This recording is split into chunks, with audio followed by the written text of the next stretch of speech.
current police accountability laws do not work.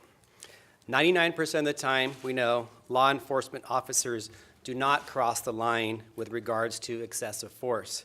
But when the 1% happens, we all deserve accountability. And under current law, police accountability rarely happens.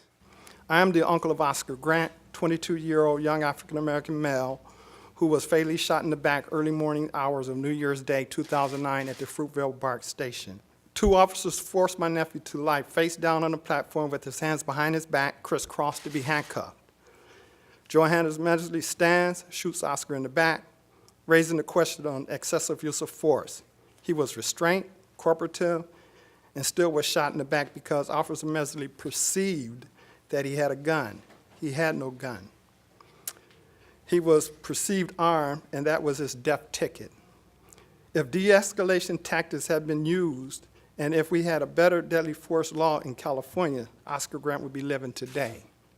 We all heard about the Stephon Clark death in our community, 10 miles south here, of a young African-American male shot 20 times, still being investigated. However, I want to discuss another shooting that came to light about 10 miles east of here on Highway 50, a gentleman by the name of McCarty. Our sheriff, inspector general, and our former decorated police chief of Sacramento concluded the following in his investigation. The number of rounds fired at McIntyre were excessive, unnecessary, and put the community at risk. He concluded that adequate resources were on the ground to isolate and contain McIntyre and avoid the use of deadly force.